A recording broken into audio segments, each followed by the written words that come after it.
جی welcome back خواتین و حضرات، آپ کا پروگرام صبح ہدایت میں آپ کی میزبان. اور جیسا کہ آپ جانتے ہیں کہ آج منڈے کے روز ہمارا سیگمنٹ ہوتا ہے بیوٹی ٹپس، اور میں آپ کو پچھلے کچھ پروگرام سے بتا رہی ہوں مختلف جو چیزیں ہیں ان کے فائدے کھانے کے لیے بھی اور ان کے استعمال کے لیے، چہرے پہ استعمال کرنے کے لیے، بیرونی طور پر بھی، اور کھانے کے ساتھ جو صحت کے فوائد ملتے ہیں ان کو بھی. جیسے میں نے آپ سے شہد کا تذکرہ کیا، کلونجی کا تذکرہ کیا. اس کے علاوہ آپ کے ساتھ آج میں بات کرنے والی ہوں انجیر کے بارے میں. انجیر ایک مشہور پھل ہے اور جس کو سب لوگ بہت پسند کرتے ہیں. ایک ڈرائی فروٹ ہے، خاص طور پہ اہتمام کیا جاتا ہے. یہاں تو خیر سردیاں رہتی ہیں، لیکن پاکستان اور برصغیر میں جو ممالک ہیں ان میں انجیر کا استعمال سردیوں میں خاص طور پہ ایک میوے کے طور پر کیا جاتا ہے، اور لوگ اسے کھا کر بہت لطف اندوز ہوتے ہیں، اور خاص طور پہ ایک سوغات سمجھی جاتی ہے انجیر. اور اس کو عربی میں تین کہتے ہیں اور انگلش میں اس کو فگ کہتے ہیں. قرآن پاک میں بھی اللہ تعالیٰ نے انجیر کی یعنی کہ تین کی قسم کھائی ہے. اس سے آپ اندازہ کر سکتے ہیں کہ انجیر میں اللہ تعالیٰ نے کس قدر شفا ڈالی ہوگی، کتنے فوائد ہوں گے اس کے جن کے بارے میں ہمیں پتہ بھی نہیں ہے. جو ہم بہت سارے فوائد ایسے ہیں جن کے بارے میں ہم جانتے بھی نہیں ہیں. آپ کو بتاتی چلوں کہ جو انجیر ہے وہ اس کی بیسیکلی اس کی پیدائش کہاں کی ہے. برصغیر پاک و ہند کے علاوہ عرب، ایران اور افریقہ میں اس کی پیدائش ہوتی ہے. کابل میں خصوصی طور پر اس کی کاشت ہوتی ہے. یہ کھانے میں شیریں ہوتی ہے لیکن اس میں قدرے ہیک ہوتی ہے. اس ایک چھوٹی قسم ہے جو شام میں پائی جاتی ہے. اس کا پھل فندق کے برابر ہوتا ہے. اس کا ذائقہ شیریں ہوتا ہے اور اس کا چھلکا جو ہے وہ باریک ہوتا ہے. انجیر ایک چھوٹا سا خشک میوہ ہے جس کے بے شمار فوائد ہیں اور متعدد خواص ہیں. اپنی تاثیر میں انجیر جو ہے وہ بڑی گرم ہوتی ہے، گرم تر ہوتی ہے. انجیر کے موٹے چھال کے اندر چھوٹے چھوٹے سینکڑوں موتیوں جیسے دانے ہوتے ہیں. آپ محسوس کرتے ہوں کہ جب آپ انجیر کو بائٹ کرتے ہیں، اس کو منہ میں ڈالتے ہیں، تو آپ کو چھوٹے چھوٹے سے دانے جو ہوتے ہیں ان کا احساس ہوتا ہے کہ آپ کے منہ میں ان کا ذائقہ آ رہا ہے. اگر کہا جاتا ہے کہ اگر انجیر کو خوب چبا کر اور ایک دانے کو پیس کر کھائیں تو ہر دانے کی اپنی خوشبو، لذت اور ٹوٹنے کی الگ الگ آواز ہوتی ہے. سبحان اللہ، دیکھیے اللہ تعالیٰ نے انجیر میں کیسی خوبصورتی پیدا کر دی ہے. نہ صرف اس کو دیکھنے میں خوبصورتی پیدا کر دی ہے، اس کے کھانے میں بھی، کہ اگر آپ اس کو چبا کر کھائیں تو اس کے ایک دانے کی جو آپ کو ٹیسٹ ہے وہ علیحدہ علیحدہ محسوس ہوگا، اور اس کی اپنی خوشبو ہوگی. ایک دانے کی اپنی خوشبو اور اپنی لذت ہوگی. اس کے علاوہ یہ ہے کہ انجیر کھانے کا پھر ایک دلچسپ عمل بھی ہوتا ہے یقیناً، جسے آپ محسوس کر سکتے ہیں اچھی طرح سے. اس کے ایک انجیر کے ایک حصے کو کھاتے ہوئے آپ محسوس کر سکتے ہیں کہ آپ ایک مزیدار چیز تو کھا ہی رہے ہیں، اس کے ساتھ دلچسپ چیز بھی ہے. انجیر کا ذکر قرآن مجید میں بہت زیادہ موجود ہے.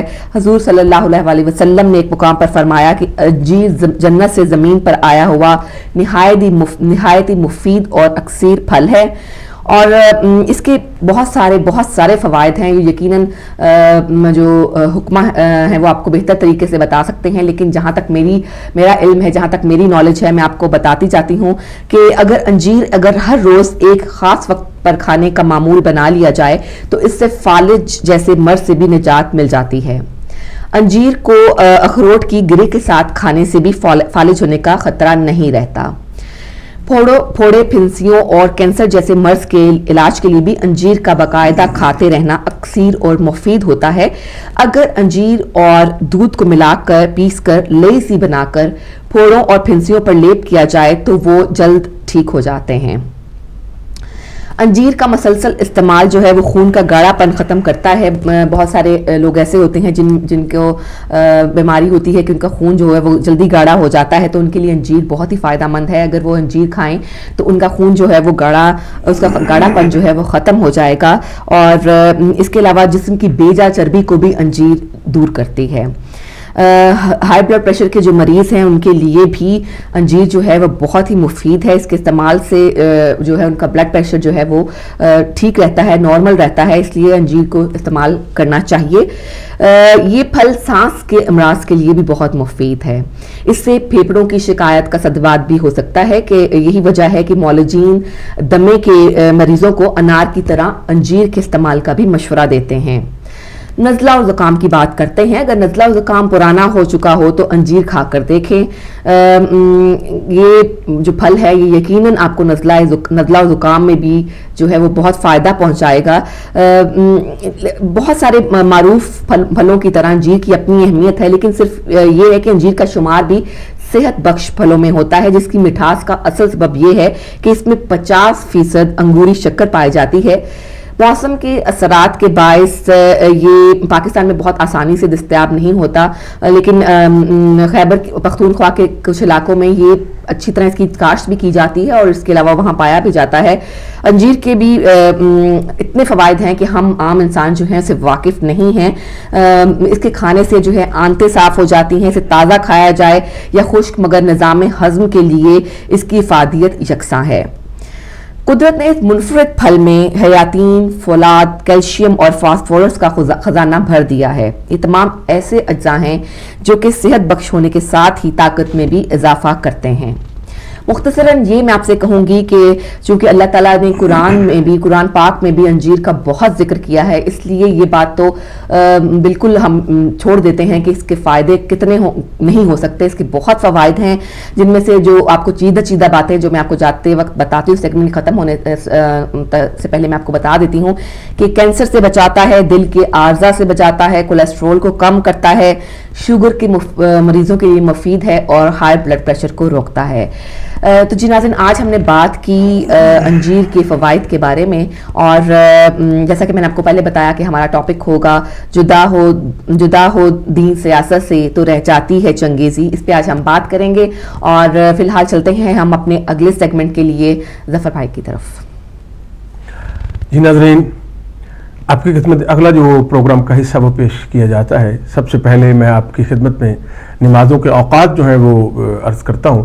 تو ظہرین انشاءاللہ 12:13 پہ آج ادا کیجیے گا, اور مغربین 5:58 پہ, اور فجر جو ہے وہ انشاءاللہ کل میں 5:12 پہ پڑھیے گا. ایک بار پھر سے میں آپ کی خدمت میں عرض کرتا ہوں. تو ظہرین جو ہے وہ 12:13 پہ آج, مغربین 5:58 پہ, اور فجر جو ہے وہ 5:12 پہ.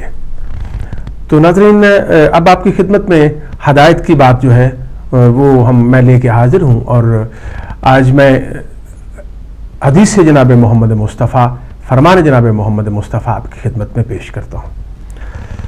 جناب محمد مصطفیٰ فرماتے ہیں کہ بچوں کو رونے پر مارنا نہیں چاہیے, کیونکہ وہ 4 ماہ تک اپنے رونے کے ذریعے اللہ کی توحید کی گواہی دیتے ہیں.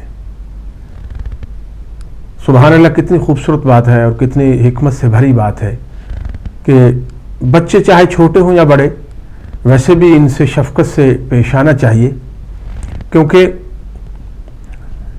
یہاں پہ جو ذکر ہے وہ خاص طور پہ 4 ماہ تک کا ہے, کہ 4 ماہ تک اس کو بالکل نہ ڈانٹا جائے, نہ مارا جائے اگر بچہ کسی بات سے, کیونکہ بچہ اس وقت میں بہت زیادہ روتا ہے, بہت زیادہ ضد کرتا ہے, کیونکہ آپ اس کی زبان نہیں سمجھے ہوتے, وہ آپ کی زبان نہیں سمجھ ہوتا. تو بعض دفعہ اس کو بھوک ہوتی ہے یا کوئی خدا نخواستہ کو تکلیف ہوتی ہے تو وہ روتا ہے, تو آپ اتنے چڑ جاتے ہیں بعض دفعہ, کیونکہ ماں باپ تو ویسے شفقت ہی کرتے ہیں, لیکن بعض دفعہ چڑ جاتے ہیں تو وہ کچھ اس کو کہہ دیتے ہیں. تو جناب محمد مصطفیٰ صلی اللہ علیہ وآلہ وسلم کا ارشاد پاک ہے کہ 4 ماہ تک بالخصوص بچے کو اس کو مت جھڑکو, مت مارو, کیونکہ دیکھیں اس میں حکمت یہ ہے کہ وہ 4 ماہ تک جو ہے اللہ تعالیٰ کی توحید کی گواہی دے رہا ہوتا ہے. اور ایک جو فرمان جناب امام جعفر صادق علیہ السلام کا ہے, ان کا بھی یہ فرمان پاک ہے کہ بچوں کو ویسے بھی شفقت سے پیش آیا کرو, کیونکہ بچے جب آپ ان پر سختی کریں گے, ان سے اچھا برتاؤ نہیں کریں گے, تو ان کے باغی ہونے کا اندیشہ ہے. وہ آپ کے ہاتھ سے نکل جائیں گے, وہ باغی ہو جائیں گے. ان کے دل میں ایک محبت کی جگہ تھی, وہاں پہ وہ نفرت اور ایک قدورت لے لے گی. تو اس لیے اس بات سے ہم کو بچنا چاہیے, اور بچوں سے ہمیشہ شفقت سے اور پیار محبت سے پیش آنا چاہیے. تو میں یہی دعا کرتا ہوں ناظرین کرام کہ اللہ تعالی ہم کو فرمان جناب رسول مقبول صلی اللہ علیہ وآلہ وسلم اور فرمان جناب امام جعفر صادق پہ عمل کرنے کی توفیق عطا فرمائے. آمین ثم آمین. بہت شکریہ آپ کا ظفر بھائی. اللہ تعالیٰ ہمیں محمد مصطفیٰ صلی اللہ علیہ وآلہ وسلم اور ان کی آل کے जो रास्ता है उस पर चलने की तौफीक अता फरमाए, आमीन। और नाज़रीन, आपको मालूम है जैसा कि अब हमारा सेगमेंट होता है हालात हाज़रा, आज की खबरें जो हम आपको कोशिश करते हैं कि बताएं अच्छे तरीके से, और जो अहम खबरें होती हैं वो हम आपको आपके सामने लेकर आते हैं। आपको उस पर डिस्कशन कर सकते हैं, आप फ़ोन कर सकते हैं, आप उसके बारे में बात भी कर सकते हैं। लेकिन ये याद रखिए कि 11 बजे से पहले जितनी भी आप बात करेंगे वो खबरों के मुतालिक ही कीजिएगा, हालात हाज़रा पर तबसरा कीजिएगा। हम अपने टॉपिक के बारे में जो बात है वो 11 बजे के बाद शुरू करेंगे। वेलकम आपको कहेंगे, आप जब चाहें अपना फ़ोन कॉल कर सकते हैं, और जो भी खबर आपको हम सुना रहेंगे या बताने वाले हैं उस पर तबसरा कर सकते हैं। एक खबर मेरे पास ये है कि एक रिपोर्ट के मुताबिक सिक्योरिटी अमूर में ईरान के नायब वजीर दाखिला हुसैन जुल्फकारी ने नुमाइंदे से बातचीत करते हुए बताया कि पाकिस्तान के शहर कोयटा के करीब गिरफ्तार होने वाले दहशतगर्द का नाम अब्दुल सलाम रेगी है, और बताया जाता है कि वो फांसी पाने वाले दहशतगर्द अब्दुल मालिक रेगी के करीबी अफराद में से है। उन्होंने मजीद कहा कि ईरानी वजारत खारजा के तौसत से इस मसले का जायजा लिया जा रहा है, और अगर गिरफ्तार शुदा शख्स दहशतगर्द गिरोहों का एक रुकन हुआ तो आइंदा इक़दामात अंजाम दिए जाएंगे। ईरान के नायब वजीर दाखिला ने इस बात पर जोर दिया कि ईरान की अदलिया की जानिब से सबूत व शवाहिद इकट्ठा किए जाने के बाद गिरफ्तार होने वाले दहशतगर्द की ईरान हवालगी के बारे में इंटरपोल के जरिए दरख्वास्त दी जाएगी। वाज़ेह रहे कि पाकिस्तान की सिक्योरिटी फोर्स ने इतवार के रोज एक कार्रवाई करते हुए मुबैना तौर पर दहशतगर्द गिरोह जंदिल्ला के एक सरगना सलाम रेगी को गिरफ्तार करने का दावा किया था। मज़कूरा दहशतगर्द गिरोह ईरान में दहशतगर्दी की कई कार्रवाइयों में मुलव्वस है, और इसके सरगना अब्दुल मालिक रेगी को ईरानी फोर्सेस ने एक अहम कार्रवाई करते हुए, जब वो ईरान की फजा से गुजर कर दूसरे मुल्क जा रहा था, गिरफ्तार कर लिया था।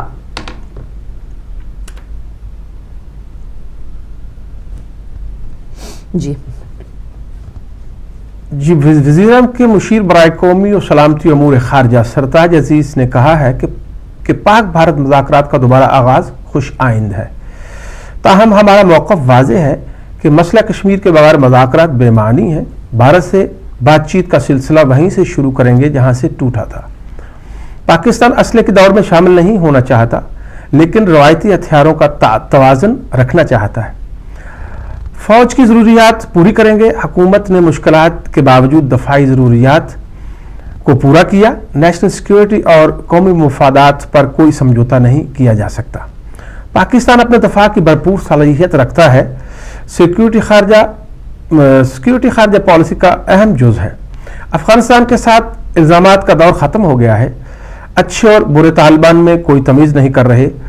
सिविल हुकूमत और फौज में मुकम्मल आहंगी है, और Shahid Barki institute of public policy की इफ्तिताही तकरीब से और मीडिया से गुफ्तगू करते हुए उन्होंने कहा। जी एक बहुत ही अहम खबर है कि इराक के टीवी के मुताबिक फौज ने साबिक सदर सद्दाम हुसैन के आबाई इलाके तकरीत का कब्जा वापस लेने के लिए दौलत इस्लामिया के खिलाफ ज़मीनी और फ़ज़ाई कार्रवाई का आगाज़ कर दिया है। मकामी मीडिया रिपोर्ट्स के मुताबिक इराकी फौज ने शहर पर हमला किया है, और इस ऑपरेशन में इराकी फ़ज़ाइया के जेट तैयारे भी हिस्सा ले रहे हैं। हुकूमत का दावा है कि शमाली सूबे सलाहुद्दीन के दारुल हुकूमत तकरीत में होने वाली कार्रवाई में 30,000 फौजी दस्ते हिस्सा ले रहे हैं, जिनमें 2,000 सुन्नी, शिया और कुर्द मलेशिया रज़ाकार भी शामिल हैं। हुकूमत का कहना है कि फौजी दस्ते तकरीर शहर के मरकज से 10 किलोमीटर अंदर तक पहुंच चुके हैं, और एक खबररसां अदारे से गुफ्तगू करते हुए इराक के एक फौजी अफसर ने बताया कि फौजी दस्ते समारा से 45 किलोमीटर शमाल की जानिब अलदूर नामी कस्बे में बढ़ रही है। बताया जाता है कि वजीर आज़म ने तकरीत में दौलत इस्लामिया से अलग होने की सूरत में तमाम सुन्नी कबाइल को माफ़ी की पेशकश की है, और इसे इनके लिए आखिरी मौका करार दिया है। इराकी वज़ीर आज़म ने इतवार को रात के अपने बयान में कहा था कि फौजी दस्ते और मलेशिया समारा सूबे में इस हमले के लिए तैयारियां कर रहा है। इराक के फौजी दस्तों की तकरीर की जानिब पेशकदमी से कबल सुबह सलाहुद्दीन के फौजी रहनुमाओं ने वज़ीर आज़म हैदरुल आबदी से मुलाकात की। तकरीर इराक के दारुल हुकूमत बगदाद से 150 किलोमीटर के फासले पर है, जिस पर दौलत इस्लामिया ने जून सन 2014 में कब्जा कर लिया था। एक गैर तस्दीक शुदा खबर के हवाले से कहा है कि तकरीर के बैरूनी हिस्सों से दौलत इस्लामिया को निकाल दिया गया है। याद रहे कि तकरीत इराक के इन मुतअद्दिद और अहम सुन्नी इलाकों में से एक है जहां शिद्दत पसंद तंजीम दौलत इस्लामिया काबिज है। तकरीत इराक के साबिक सदर सद्दाम हुसैन का आबाई कस्बा है जिस पर दौलत इस्लामिया ने जून 2014 में कब्जा कर लिया था। नाज़रीन, बात यह है कि हम आपकी खिदमत में जो खबरें पढ़ रहे हैं इसमें हम ये तवक्को करते हैं कि आप जो खबरें सुन रहे हैं उस पर आप तबसरा कर सकते हैं। हमारे पास अभी भी तकरीबन 15-16 मिनट हैं, तो इसलिए अगर आप चाहें तो प्रोग्राम में शामिल हों, फ़ोन उठाएं और कॉल करें, तो हम यकीनन वो अपनी खबरें जो हम वहीं पे रोक देंगे। हमारा आपका तबसरा जो है वो हमारे लिए बहुत अहमियत रखता है, क्योंकि इसीलिए हम आपकी खिदमत में बैठे हुए हैं ताकि जो हालात पे है उस पर गुफ्तगू की जा सके। लीजिए कॉल साथी। जी, कॉलर आ गए। हेलो, अस्सलाम वालेकुम। जी वालेकुम अस्सलाम। कौन भाई, कहाँ से बात कर रहे हैं? आपको और जफर भाई को सलाम पेश करता हूँ। अहमद बोल रहा हूँ। जी वालेकुम अस्सलाम। खबरें जो हैं हमेशा हम तो डरते रहते हैं अल्लाह मियाँ अच्छी खबर ही कोई आए हमारे मुल्क से, तो इस्लामी मुल्कों से भी दुआ यही होती है खुदा ताला अपने हिफ्ज़ अमान में रखे आलम इस्लाम को। और मैं एक बहुत ही आज खबर सुन के वैसे तबीयत उसी वक्त इतनी हुई आवाज़ार कि कराची से 2 आदमी पकड़े, बकायदा तस्वीर दिखाई। एक काफी दाढ़ी वाला था, एक थोड़ी सी छोटी थी दाढ़ी उसकी, और रोजाना वो कुत्तों का गोश्त कराची में, रंगी में, कोरंगी और ये मली या ऐसे इलाकों में वो 6 से 8 कुत्ते रोजाना रात को पकड़ के बोरियों में बंद करके और ये बेचते थे वहां पे। तो खुदा का खौफ नहीं है कि ये मुसलमानों का मुल्क है, और ये लोगों की हरकतें भी खाने वालों की फिर इसी तरह एक दूसरे को कत्लो वात की जो होली इन्होंने चला रखी है, और खासकर कराची में। तो इसके ऊपर मैं चाहता था जफर भाई कोई अपना इल्मी दीनी लिहाज से इस पर रोशनी डालेंगे कि क्योंकि आप इल्म रखते हैं कि क्या ये जेब देता है मुसलमानों को ये चीजें, या हदीस नबवी से कुछ साबित है कि ये आखिरी जमाना में ऐसे वाक़यात होंगे। और बस यही कहूँगा, बाकी तो जो कलाम है वो आपके दूसरे प्रोग्राम में 2 शेर अच्छे पढ़ने की कोशिश। बिल्कुल, बहुत शुक्रिया। और को आ चुके हैं मेरा ख्याल। जी जी, हेलो अस्सलाम वालेकुम। हेलो अस्सलाम वालेकुम। जी अस्सलाम वालेकुम सर, आप ऑन एयर हैं? जी वालेकुम सलाम सर। जफराबाद साहब है जी? जी जफराबाद मलेशिया से। जी आइली मदद जनाब। आज के जो है मौजू हमने जो है खबरों का जो सिलसिला शुरू हुआ है इसमें कुछ खबरें पड़ी गई हैं आपके सामने, आपको नुक्ता नजर रखते हैं तो आप प्लीज पेश कीजिएगा अपनी को राय जो इसमें आज के हालात के बारे में अगर कुछ कहना चाहें तो। जफर भाई मुझे तो सिर्फ 1 मिनट हुआ है, मैं अभी घर पहुंचा हूँ और टीवी मैंने ऑन किया है। बस मैं मौसना इस्लाम सैयदा ज़ैनब सलामुल्लाह अलैहा की मुबारकबाद देता हूँ और गुजारिश और रिक्वेस्ट करता हूँ कि किसी टाइम खुतबा सुना दें। जी आज मैं जरूर सुनाऊंगा इंशाल्लाह। आज मैं आपको जी मैं जरूर आज जी बिल्कुल मैं जनाब आज आपको जरूर सुनाऊंगा। बहुत शुक्रिया आपने प्रोग्राम में इंतजार कर रहे हैं। जी मैं इंशाल्लाह सुनाता हूँ जनाब, इंशाल्लाह सुनाऊंगा जरूर। जज़ाकल्लाह, अल्लाह ताला आपको खुश रखे जी, बहुत शुक्रिया जी। एक खबर जो मैं और आपकी खिदमत में अर्ज कर देता हूँ। इक़्तिदार में रहते हुए झुककर चलना चाहिए, हम 22वीं तरमीम के मुखालिफ हैं। सेनेट इंतखाबात पर PP, JUI और ANP एक है। आसिफ अली जरदारी। साबिक सदर आसिफ अली जरदारी ने कहा है कि इक़्तिदार में रहते हुए झुककर चलना चाहिए, हम 22वीं तरमीम के मुखालिफ हैं। नवाज शरीफ हमारी फार्मूला अपना लेते तो सेनेट इलेक्शन में भी वो सब कुछ हो सकता था। सेनेट इंतखाबात पर PP, JUI और ANP एक है। कल रात जो लोग शाहराह दस्तूर पर धरना देने बैठे थे आज 22वीं तरमीम के जरिए पार्लियामेंट में आना चाहते हैं। तहरीक इंसाफ को पार्लियामेंट में लाना हुकूमत की जिम्मेदारी नहीं, जबकि मौलाना फजल रहमान ने कहा कि हमने ज्यादा हॉर्स ट्रेडिंग का मुखालिफ, हमसे ज्यादा हॉर्स ट्रेडिंग का मुखालिफ कौन हो सकता है। JUI के अरकान कभी हॉर्स ट्रेडिंग का हिस्सा नहीं बने। आइन में तरमीम करके इन पर अदम एतमाद नहीं करना चाहते। सिंध में उलमा की गिरफ्तारियों पर तशवीश है। अतवार के रोज उलमा इस्लाम के सरबराह मौलाना फजल हमारे पीपल पार्टी के शरीक चेयरमैन आसिफ जरदारी के एजाज में दोहराने में ये बात कही है। जी, एक रिपोर्ट के मुताबिक इस्लामी जमहूरिया ईरान की मुसल्लह अफवाज के deputy general staff Sayyed Masoud Jazayeri ने ईरानी अफवाज की दिफाई आमादगी की तरफ इशारा करते हुए कहा है कि हम अमेरिका के फौजी हमले की सूरत में ऐसे अमल करेंगे ताकि अमेरिका के शर से हमेशा के लिए निजात हासिल कर लें। जनरल सैयद मसूद जजारी ने कहा कि अमरीकी वज़ीर ख़ारजा की धमकी के रद्द अमल में कहा कि अमरीकी वज़ीर ख़ारजा बड़े कुनज़हन हैं। वो फिक्र करते हैं कि ईरान अमरीकी फ़ौजी धमकी के खौफ से अपने कौमी और मुल्की मफादात को नज़रअंदाज कर देगा। जनरल जजायरी ने कहा कि अमेरिका की किसी अहमकाना हरकत के जवाब में ईरान अपनी हकीकी ताकत और कुदरत को जाहिर करेगा, जिससे अमेरिका को सख्त पशिमान होना पड़ेगा। उन्होंने कहा कि मगरबी एशिया के स्ट्रेटेजिक इलाके से अमेरिका को खारिज होने पर मजबूर कर देंगे। जी, और एक दिलचस्प खबर जो आपकी खिदमत में, ताकि थोड़ा सा प्रोग्राम और खूबसूरत हो जाए, तो वो खबर यह कि साइंसदानों की 3 टीमों को कहना है कि अंटार्कटिका के बहुत बड़े जो ग्लेशियर्स हैं, आइलैंड ग्लेशियर्स में कमी वाक़या हो रही है। साइंसदानों की 3 टीमों ने इस ग्लेशियर पर तहकीक की और तीनों टीमों में इस नतीजे पर पहुंची हैं कि इन टीमों ने नेचर क्लाइमेट चैलेंज नामी जर्नल में लिखा है कि अगर इसमें से सर्दी जो है, बेहद सर्दी है और ग्लेशियर में कम होना, बेशक वहाँ पे सर्दी भी हो जाए, लेकिन ये ग्लेशियर जो हैं, ये पत्थर के जो पहाड़ हैं, ये ख़त्म नहीं होंगे।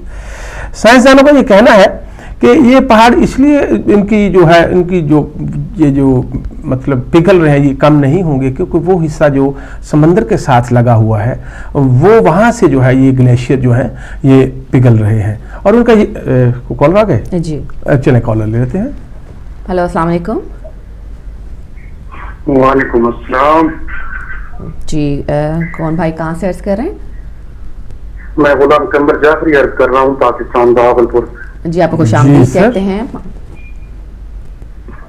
तो सबसे पहले मैं पाक मखदूमा सरकारी शरीकतुल हुसैन की आमद के सिलसिले में जो दिन थे, उनकी तमाम सुनने वालों को और आपको मुबारकबाद पेश करता हूँ।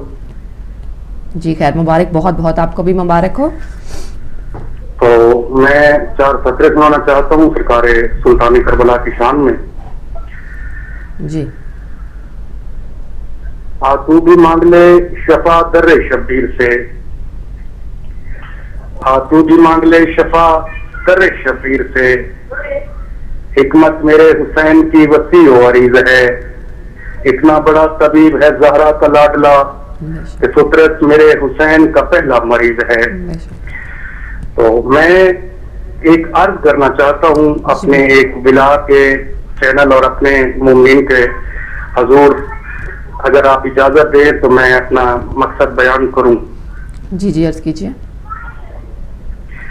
मेरी अर्ज ये है कि मैं पहले भी 2-3 दफा हिदायत टेलीविजन पर कॉल कर चुका हूं।